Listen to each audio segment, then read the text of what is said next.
Welcome to Talk Tennis. Jamie Loeb is joining us from where in the world are you right now? Midland, Michigan. Midland, Michigan, which I know is home to like a ton of tournaments, I feel like juniors and college and now professionals. Yeah. Very nice facility, very nice people here. Amazing. Well, first, before we get started, I'm going to prompt our listeners. If you haven't listened to the most recent episode with Jamie, go back and listen to that. And then I was just talking to my team. I'm like, we're doing a Q1 check-in with Jamie Loeb. So we're going to discuss how tournament life is going. I know you have some stories. And then we're going to talk about some gear snafus and then like any hot takes. Love it. Love it. So let's start from the top. How did your 2026 start? And maybe explain where you've been, because I was just kind of telling some people, and talk us through it.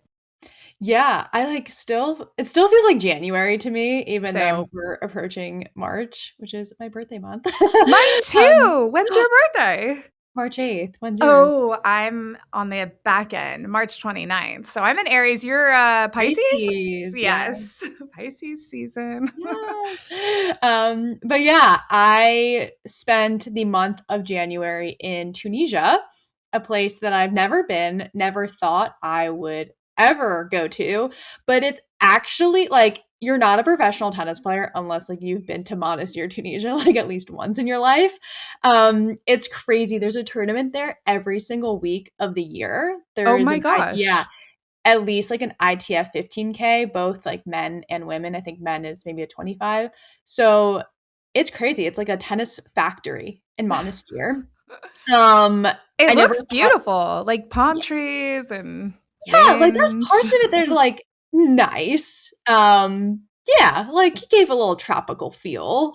But yeah, it was, I never thought in this stage of my career I would be there, because that's actually where a lot of players go to start their career and like get points. And for me, I was out for 7 months and I needed to kind of be in a place where, I'm there for just like 3 or 4 weeks getting matches. And that's exactly what I did. And actually the tournament sometimes gets a bad rep. They're like, oh, like Monastir. And I'm like, it wasn't that bad. It wasn't that bad at all. For me, it was nice having the convenience of just being in one place and not having to hop on a plane every week or move locations. Like I knew the courts, the hotel, like saw the city like one day. And I kind of needed just like simplicity. It was a long travel day, but once I was there, I was there. Didn't know 99% of the people playing in the tournament. That's what I was wondering. And did you go solo? I went solo. Yep. There was another American girl that I kind of knew going into it, like a little bit, but then we became like good friends like during the tournament. We had dinner together every night. So I was like, okay, like I'm not totally alone, but I was actually fine being solo, just kind of with myself, getting myself back into competing and playing in the swing of things, but it just felt like tennis camp. That's what I was just going to say. It's giving tennis camp. It's totally giving tennis camp, summer camp, boot camp. Everywhere you go, there's tennis players. It's at this resort, and right now they're like off season, so there's no tourists there, and it's just tennis players, and like everywhere you go. So when I had a chance, I would just stay in my hotel room, watch Netflix, and like escape the madness. Like I don't really need to be playing cards downstairs and like games and socializing. That's funny. Oh like I'm good right now with that. So anyways, I was there for 4 weeks, got some matches in. It was very windy, very slow conditions, heavy balls, slow courts. So not ideal, but I made the most out of it. Yeah, and maybe even talk to us about like how that first match went, like, and how you felt, because like I get nervous just even thinking about going back and competing. So the jitters are real. Yeah, no, they are. And it doesn't matter how many practice matches you play, like nothing compares to actually playing an actual match. I was nervous. I was a bit rusty. My mind was kind of going in different directions, but I just felt so relieved.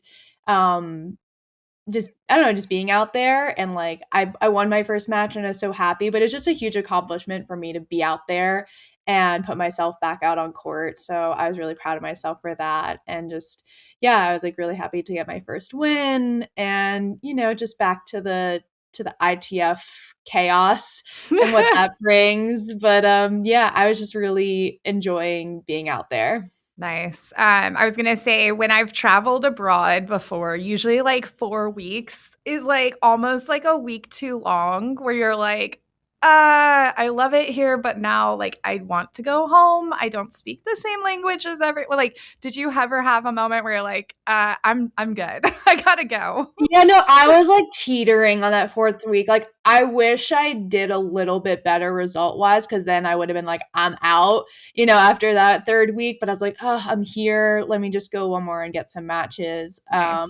But this is a place where you have to play when you're fresh. Like, if you were to say, Jamie, you're going here end of the year, I'd be like, no chance. Like, you don't think you can pay me enough money to do that. But I was really fresh, and I felt good. And I Okay. think, that break helped too with that kind of like reset, that mental freshness. And, like I've never been to Africa before. So I had like a different perspective on it. But yeah, I was like, people will stay there for a couple months. Wow. And I was eating chicken, rice, French fries, and cucumber salad every day, twice a day for a month straight. Oh my gosh. I was Yeah. gonna say, but you found a new snack, I think. Yes. Tell us about the Dates. snacks. Yes, I was obsessed with their dates there, and they like fill them. They're like stuffed or Oh. filled dates with like different like pistachio paste or hazelnut or whatever. And it was like a nice sweet treat. And I like went to this bakery, and yeah, so That's the awesome. dates were the highlight for sure. Oh, good. Okay, so from there, did like explain to us because okay, I was just saying this. So many people want to know what it's like to be a pro tennis player, but no one realizes what it's like to be outside of the top 100 and to be a pro tennis player. So we're bringing you guys the tea and like the behind the scenes, you're like boots on the ground. So what came out of these tournaments financially and rankings wise, like points wise, like did it help? No, not Okay. one bit. Not didn't help the bank account, didn't help my ranking. And people will probably like, well, what's the point? Well, the point is I needed to get some matches in, and I felt this was a place to do it. I wanted to stay on hard court. I wanted to be in one place. So I was like, I'm using it for what it was. And two, I also was defending points from last year. So that's like a thing with tennis, as you know, but some people may not know. You have to defend points from the previous year. It doesn't matter the tournament, but if you say, got 15 points somewhere that same week, like you have to defend those points. So I was also working against that as well. Okay. And I played two 15K level tournaments and then two 50K level tournaments. So the winner gets 15 points and then the winner gets 50 points.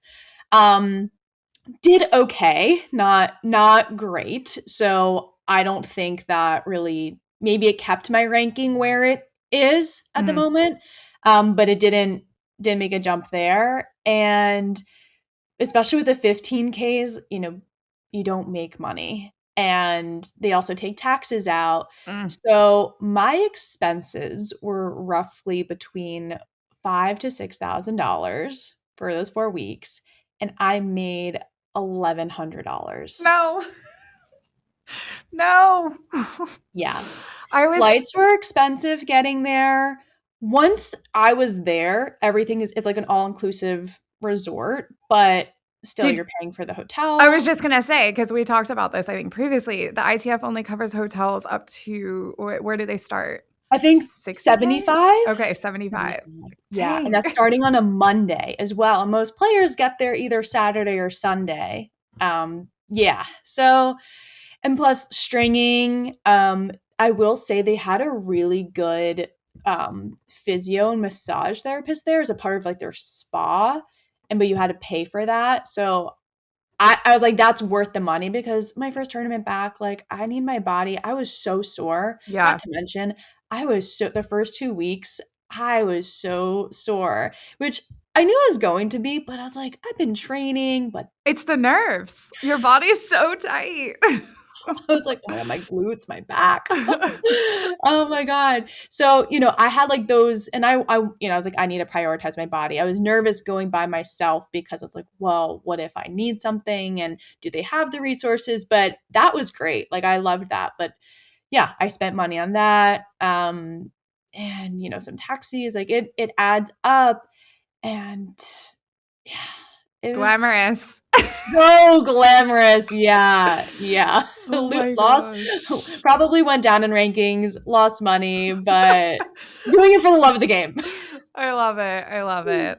So now you're back in the States. Yes. And is Midland your first tournament back in the US or did you play it? Yes. Okay. It is. And people don't realize like it's hard jumping levels. Like I went from kind of like a 15K, then a 50 to a 125, a WTA Oh, 125. Yes. great. And like Yes. talk about even like getting into like how that Yeah. goes. I know. Well, I was lucky because this tournament and so this is actually my 8th time, I believe, in Midland. I do love this tournament. It used to be on the ITF Pro Circuit. It used to be 100K and then it got bumped up to a 125. They do a really good job indoors, like very homey.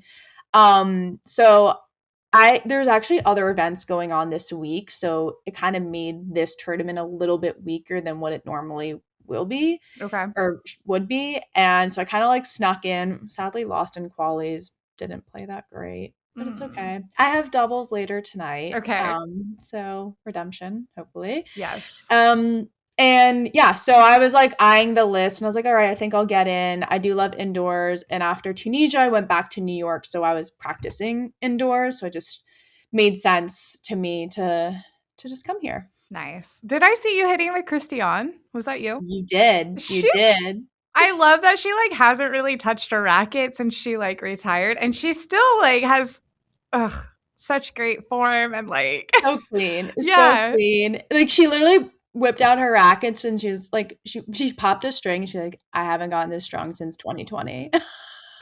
I remember seeing her hit with someone else a couple months ago and I was like, "What racket are you using?" And she was like, "Oh, I was just borrowing one from someone." I'm like, "Oh my She doesn't gosh." care. That's so But it funny. was great because, I don't know, it just I don't know, brings back good memories. And Yeah, it's also fun to like practice with other people and girls. And, she still hits a clean ball. So she that's does. my first time at the Columbia facility. I've never been there. And it's a really nice facility in New York City. And yeah, I definitely want to go back and hit there some more. It's really nice. Yeah, I saw that. It looked awesome. And I was curious because, everyone's kind of different. Facilities are all different. Do they just let you guys come in and practice whenever the courts are open? So Christy is actually in grad school, so or business school, yeah. Go girl. And Nice. yes, and she's a student at Columbia, Nice. and she was able to get the court and like booked it and everything. So I do know the coaches there, so I believe Okay. I could also ask them. I think they were out of town as well, but it's nice to have those connections. For sure. Okay, so talk to us a little bit because so you're coming to California next. Arcadia 35. It's a Yep. 35? Yeah. Yep. We were checking out the the players list. And it looks like you are like fourth in qualifying or like fourth Yeah, I'm like into main draw. yeah, I'm like either gonna be right into like last one into main draw or like the first one out, one of those situations. So there's also other WTAs going on that week, and it depends. Some girls might sneak in to those, which means they wouldn't play the ITF. It's all last minute. And Yeah. So how does it work? Are you allowed to like enter into several tournaments and then how do you like decide which one you're going to play? so once you get into a WTA, you actually can't play an ITF. You're not allowed to take points. You won't get points or money if you were to play an Oh, ITF wow. that week. Okay. So basically, because the WTA wants you to play their Right. events, which also makes sense, more points, more money, like better organized events. So there's that. And then you can pull out of the ITF last minute. They did change the rules starting this year for ITFs that you only have 4 late withdrawals. And then after Oh. that, you get fined, Oh. which before, you can use, say if you're injured or you're playing the previous week and you like don't want to play the next week in an ITF, you can take a medical, so like claiming an injury, and that doesn't count against you. Okay. But now they're not doing that anymore. So, I mean, 4 tournaments, like 4 free passes a year is not enough. That's not many. No. Yeah. No. I was looking at that entry list and yeah. Another Team Tita player. I don't know. I never know who's like friends or like who knows each other. Like Kayla Day was signed up. Okay, was signed up to play that one. But and then yeah, I don't know. She's been grinding away. I think she was at a 50K in. She's in Midland this week too. Oh really? Okay. Wait, I have a quick hot take. Okay. This could be controversial. Well, I've got a couple that I wanted to bring up. But I just recently saw that a college, we'll call it LSU, I think it was LSU, just signed a player who has been playing pro since she was about 15, I think. Mm-hmm. American. I think she's actually from California. I actually think I saw her in December. I'll just call her out. Katrina Scott. Oh, Tennessee. She's at Tennessee. Oh, Tennessee. Why do I keep saying LSU? Tennessee. Okay, how is this working? She just was in the finals of a tournament, ITF, and she's supposed to be playing their spring season, I think. She's also in Midland, Michigan. Everyone is just in Midland, Everyone's Michigan. in Midland. Yeah. Is this like, I coached D1 back in the day. It's been a minute, but like rules have obviously changed. Yeah. No, I was literally talking to one of my good friends, Francesca Di Lorenzo. I was like, do I have eligibility left? Like, I left after my sophomore year. I did end up graduating, but like, do I get my 2 years? You might. Like, I mean, is there a way? I mean, I believe like the ship might have sailed. Like I'm 30 now. I think there's maybe like a timeline. I don't know, but then there's people I saw that are like 26-year-old freshmen. So I don't know. I mean, I'm about to call Brian Calbus and be like, hey, BK, like, can I get my 2 years back? Like, put me anywhere in the lineup, but like, I'll take it. I am so curious how this plays out. Like, if she like gets called in for like the big matches, if it's like you have, because I'm sure the NCAA still has rules where you have to play a certain percentage of matches to be eligible for end of season stuff. I would think so. Like, I don't know how this works, and I don't think it's great for the culture of the school, of the teams to be doing this, to be honest. And it kind of is like, oh, college or college tennis is a secondary thing when you're there. Like that should be the main thing. So I don't know like how it's possible, to be honest. And It's what so the rules crazy. are, how many matches, or even, team practices. Like surely you have to at least be practicing with the team a certain amount of times. Like, Right? I don't know, but And going to school, like, don't you have to be enrolled in class? like, I guess now online classes are pretty popular with a lot of the schools, so you can do that, but It's I don't blowing know. my It's like a mind. free-for-all. Yeah. And then like it's blowing my mind because I saw when she signed and then I just keep seeing her having these results in ITFs and I'm like, okay, but how about college? Like, I don't know. Like, oh, she's missing this match. Oh, it doesn't look like she's going to be there. Yeah. I don't know. It's very interesting. Yeah. That was one of my things that I was going to bring up. We also had a viral moment in January, and it's now happened, I think, twice, but there was someone playing a tournament that, no shade, but like literally, I think she won 2 to 4 points in the whole match and Was this in Kenya, in Nairobi? I think so. And you were playing 15Ks and this was a higher tournament than that. I know. No, people texted me. They're like, this person's playing a bigger tournament than you and is probably getting more money than you right now. And I was like, you're not wrong, but yeah, thanks for making me. So that's like the other side of the spectrum. What the heck is going on? Is that just like someone's friend of the tournament director, like did a favor? Like what's happening here? I don't know. I mean, so I think she's from Egypt. Okay.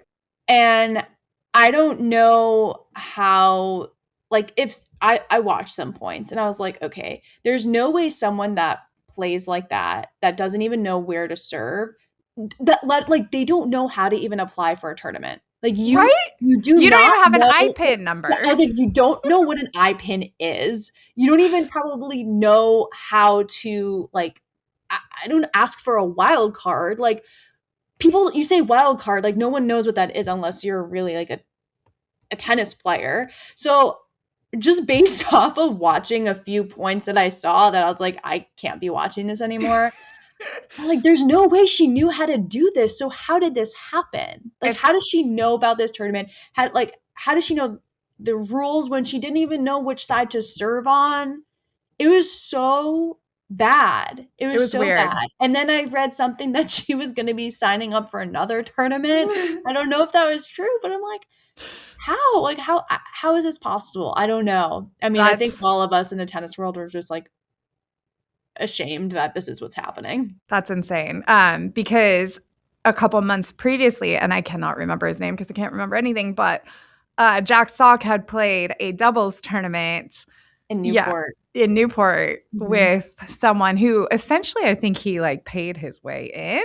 And yes, so that was kind of like an interesting insight. But at least Bill Ackman has a tennis background. Absolutely. And can like play. Yeah. Which, you know. But it's still, that's kind of weird to me also. Oh, 100%. 100%. Like that didn't leave a great taste in the tennis world, but at least he knows the rules and can play, and, you know, he'll play with a bunch of college guys. Like, this girl, I'm like, what are you doing? Wild. Yeah. Agreed. What are you doing? And I know there's some really good players from Egypt, so it's not the quality of tennis player. Like, there are some great players. Yeah. So interesting. We can transition into some gear talk, gear snafoos, I would like to say. We can start with your racket. My racket. And I actually was going to like look it up on the website, but a lot of people using the same racket as you kind of experience some issues this winter. I was about to say, is it still on backorder? I know, that's what I was actually going to just look up. Let me see. I play with a grip size 1, everybody. E-Zone 98. Which also, Kayla Day is coming into that same problem. Different racket, though. Interestingly enough, she also uses a small grip. She uses a Pure Arrow. Yeah. But because they just introduced a new one into her old racket is sold out. And yeah. Let's see. E-Zone, it's the 98. I'm going to pull it up right now. 4 1/8. And it wasn't just 4 1/8. It was all grip sizes for a minute. Oh, nope. That's not good. And even with, like, Yonex is having a hard, like, they were only able to send me 3 rackets and they're working on the rest, but it's been a nightmare. Like, I will say, I didn't have my rackets until 1 week before I left for Tunisia, and I was kind of freaking out because, like, also, like, I put lead tape on it, whatever, like, I get it kind of customized to my specs, and, like, I was freaking out that I wasn't gonna have them ready for my tournaments, and I requested this, like, months in advance, and I was talking to you about it, and I was like, how, like, I need rackets, like, what am I supposed to do? And it was just, like, a production shortage and issues, and it's been it doesn't look good on my end. And even my string too, I've been playing with the Polytour Rev and the orange one, and that's been hard to come across. I don't know why, because I feel like not a lot of people play with that string. You use 16 gauge or 16L? 16L. 16L, yeah. The orange? This is crazy. So the racket is back ordered until May. Oh, I thought it was April. Yeah, it got pushed, I think. And then the string is April right now.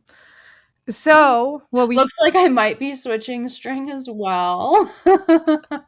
apparently, well, we can always send sets. We do have a few of those at least for now. But they also launched these like brand new bags.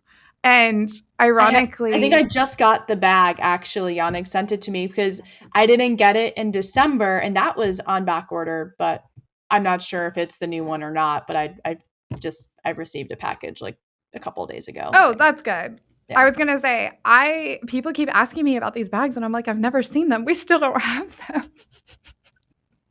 So, and I will say, as someone that has worked on producing items with a Tennis Warehouse brand, it's tough this time of the year because Chinese New Year, they make everything in Japan. Nope. I don't. I was going to say Chinese New Year, everything that is produced in China, they shut down the factories for like 2 to 3 months. So Months? it's months. Like you need to get your order in like November and then like maybe you'll get it in February, but like usually not. What about like the tennis wear? Because like even like the Tennis Warehouse logo stuff, like those Like the bags? Like so that like was the apparel. that we do all in the US. That's all Okay. US. Okay. Everyone's always working in the US. Everyone, we don't even know what a day off is. But yeah, interesting. So, because again, everyone assumes that if you're a pro player, you get all your stuff for free and you get it all given straight to you, and everything's different than what you get.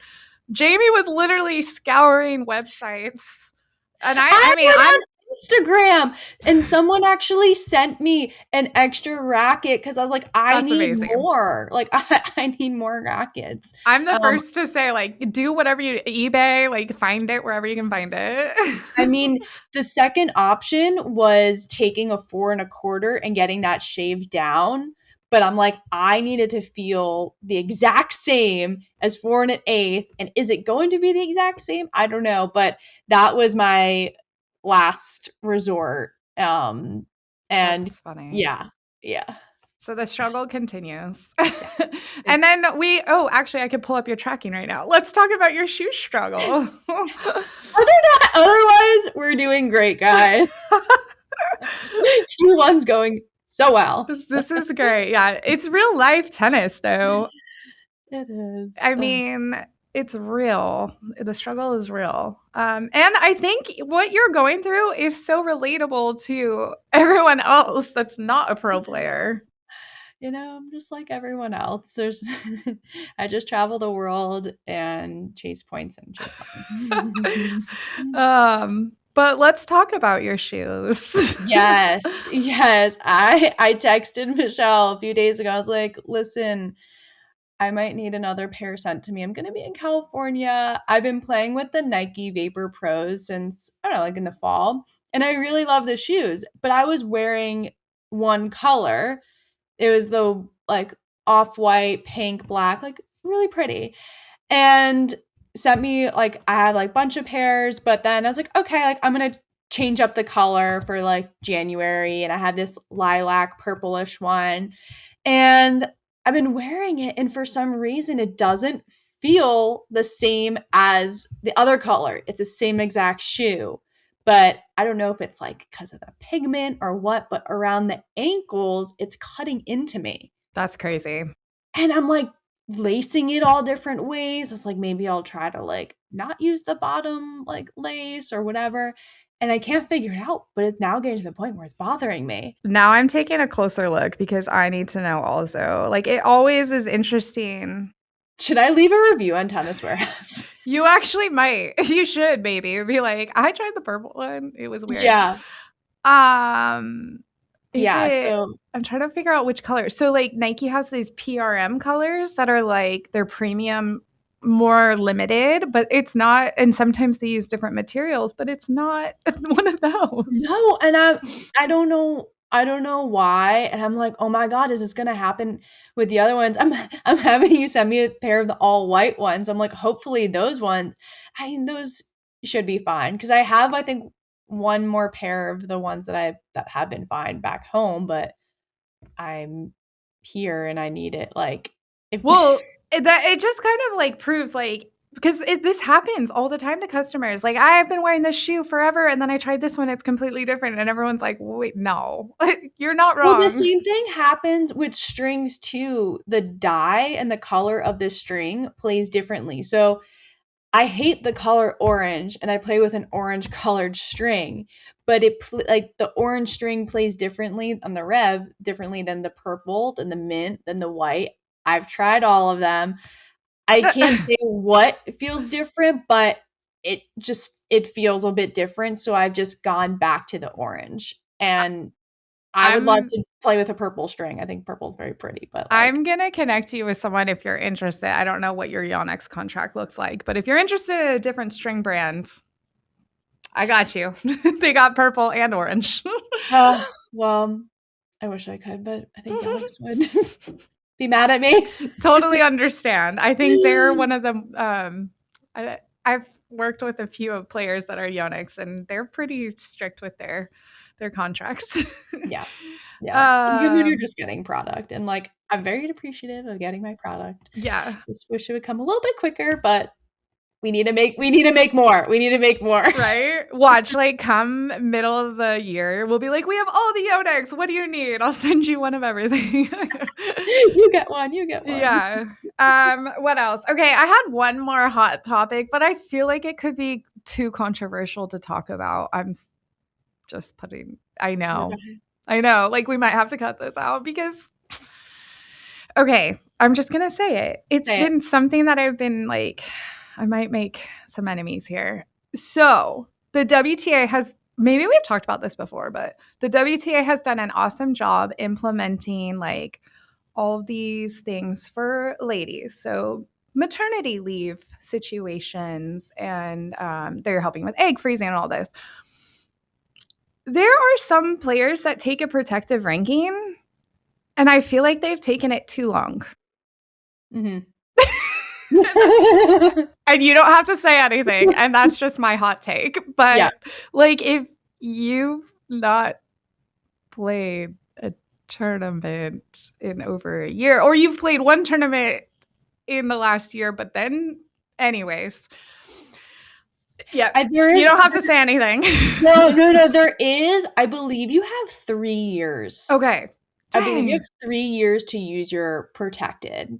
And like, for some players, I get it. Like, say, for example, like, she's one of my good friends, like Jenny Brady, who's had like her fair share of injuries and like has tried to come back, but then like has sidelined again. And it's like hers has taken like a pretty long time.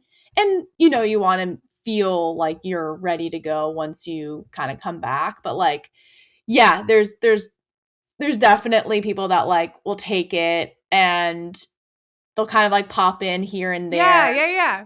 And like, and then they take it again. I'm like, wait. Yeah. And there's some rule, like, you can, like, I don't know if you can claim it for the same reason, but part of me is like, you know what, girl, like, go get your bag. Like, but then at times I'm like, okay, like, what are you doing? Or, don't hate the player, hate the game. Yeah. But like, yeah, I believe there is a rule. It's like within 3 years you can use it, which is a lot of time. It's a lot of time. It is. Yeah. That's all I got. Yeah. I'm saying I could go deeper, but I'm just like, I'm watching some people who I thought were like done. And then that's, yeah. Well, it's also like everyone's hyping up like a Serena coming back, but is she? Is she? And like Venus, like, when, you know, how long are you gonna keep going? Like, respect you, but like, that's my other hot take. I'm like, ladies, like, you guys have accomplished so much. You've had amazing careers. Like, it's okay to be done.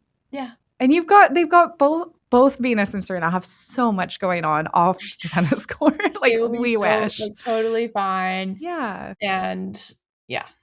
But at the same time, everyone's like, maybe one more Olympics. Yeah, exactly. And it's hard to let it go, right? Like, it's so hard to let it go.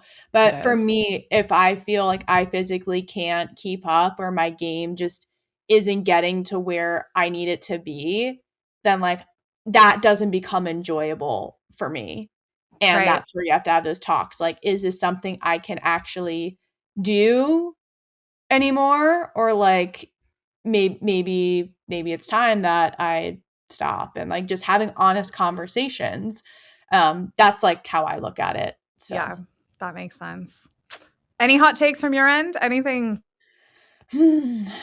um I don't know, I feel like there's always something. One of the girls the other day was saying that like I need to be a supervisor and like, kind of run the show here and pave the way and deal with all the chaos. And I was like, yeah, like I don't think I want to be a supervisor, but You could be like a contracted like advisor for, you've talked about working with younger players, like mhm. yeah, kind of help structure. That would be cool. Yeah, and like just, helping them like, okay, what to expect from this level tournament, or you're going here, this is what you need, and just kind of prepping them instead of just, I mean, or you figure it out by just throwing yourself into the deep end. Like Yeah. that's what a lot of us Sink or swim. sink or swim.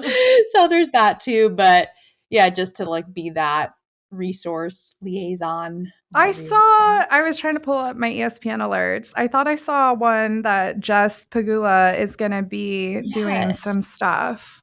I Yeah. did. I haven't fully read into that, but she's going to like be on this board Advisory or board. Yeah. advisory That's board. probably Yeah. good, I Kind of think. sounds like a player welfare of just like the, scheduling and, looking out for the players, which is great.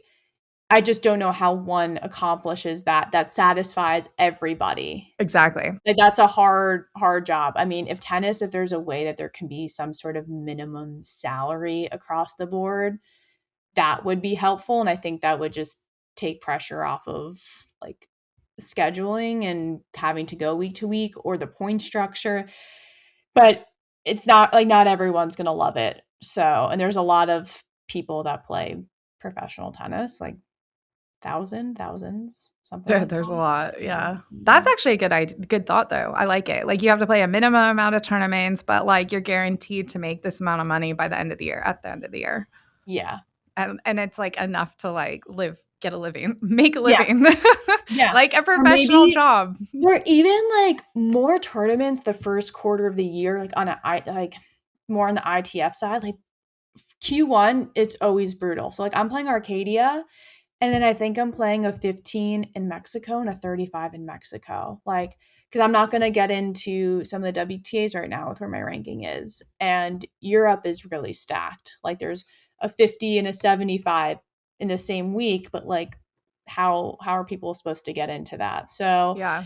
the options aren't great. So maybe just having better options in like geographically, like in one area, that would help players. But that's on the ITF side, and ITF and WTA don't work together. So Um, just to wrap up though, tell us what the next quarter is looking like for you.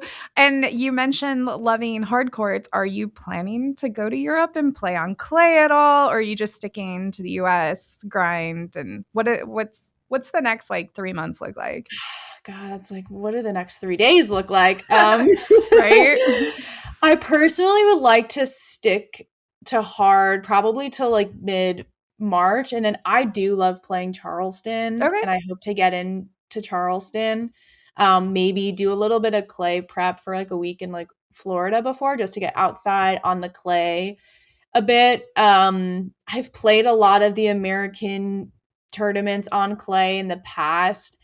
I'm probably going to do that again just because, I mean, the other option is like you can go to Asia and play on hard, but I'm pretty certain I'd be going by myself. And like, I don't think I want to go that far right now. Like, That's I did fair. my Tunisia trip, but now I just kind of want a bit of convenience. And yeah, so I think I'm gonna stay closer in the North America region unless more tournaments pop up where it makes sense for me to travel. So I think I'm gonna kind of stick with the green clay in the Nice. US for now, but stay tuned because I'm sure things always pop up and change, and Also see how my body feels transitioning from hard to clay, and like, and all of that. So that's the plan right now. I love that. And then last time we chatted, I think you were talking about focusing strictly on singles, but I know you're also playing doubles right now. So is that the plan through the next couple of months, or it kind of is, whoever checks in and who you want to play with? How's that going? Yeah, I think it's like how I'm feeling week to week. Like since this is a 125, like more points, like money, like it makes sense and I'm here. I think I'm gonna play in Arcadia. I'm not sure if I'm gonna play Mexico. I definitely can't play singles and doubles at like consecutively. Yeah. So some weeks I'll just have to choose and see how I feel. But yeah, I just want to work on the singles ranking. I do love playing doubles. I mean, I'd love for that to go up as well. Just kind of be strategic on, how I'm feeling, where I'm at, and kind of that's how I'll kind of make my doubles schedule. Nice.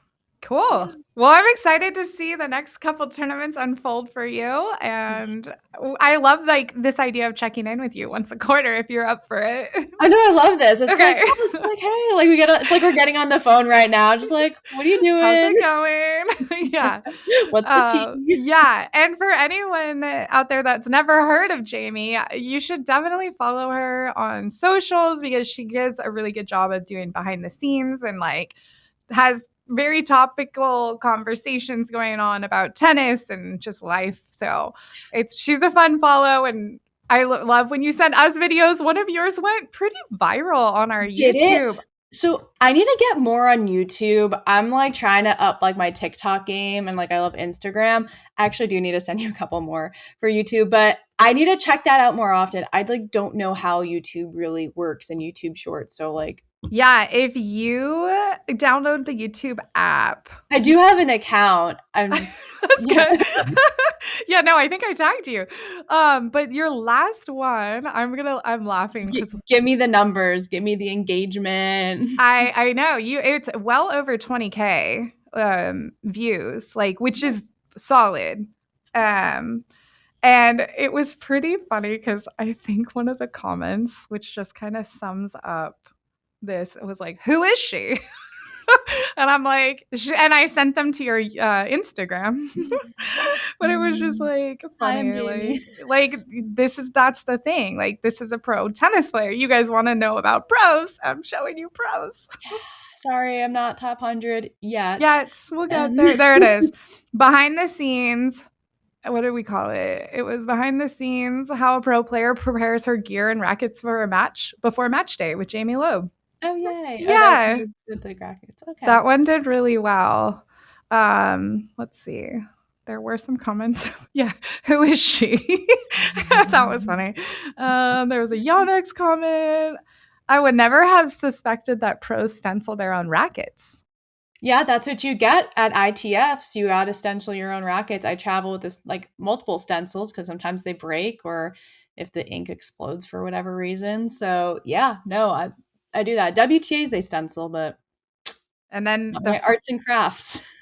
And then a follow-up was, do they at least get paid something from the brand for wearing the logo stenciled on the strings? You know what? I'm about to log into YouTube and start replying to these people. I'll send it to you. Yes. And then someone like was like, obviously, and I'm like, no. Okay. Yeah. So, did Yonex send her a course on overgripping? It's hard to learn, I guess. I don't know. No, one of my friends actually helped me. Like, I didn't know, like, I didn't learn how to grip my own rackets until like 2019. Because your dad always did it. No, because I never played with an overgrip. Because you use such a small grip. Yeah. One of my coworkers, I think her dad always did it. So like, really, yeah. I would have people at the tournament actually like redo because the replacement grip would get worn out quite a bit. So I would have someone be like, "Can you just do this?" Because the replacement grip's a bit harder to do. And then one of my friends once was like, "You know what? I'm going to switch to an overgrip." Like, he showed me how to do it. You're like, this is life-changing. That's like one of the most popular videos we have on YouTube is Jason explaining how to overgrip. It's crazy. Maybe it's hard. I should do a tutorial for people that were like me. There you go. There you go. We're giving you content. Yes. Well, Jamie, it's always a delight. Thank you so much for joining. Any last words? That's about it. Follow me on Instagram, JLoeb308. I think TikTok, I'm like Jamie_Loeb. Really upping my game there. But otherwise, no, that is it. I always love chatting with you, talking gear, tournament, travel, snacks, all the things. All the things. Well, wish you luck today in the dubs and the next several weeks, months until our next check-in. But we'll be in touch. I get the shoes soon. Oh, I sent you the tracking. They deliver today. Amazing. And hopefully they fit okay. Because if not, actually, that's something I might reach out to our Nike rep and be like, hey, just a heads up. I'll let you know. Yeah. Hopefully I'm sending good vibes that they're good to go. They'll work. And if not, because we're in California, we got you next day, so we can try something else the next day. Sounds good. Awesome. Well, thanks for joining us. We're going to leave all of her links in the description, and happy hitting, everyone.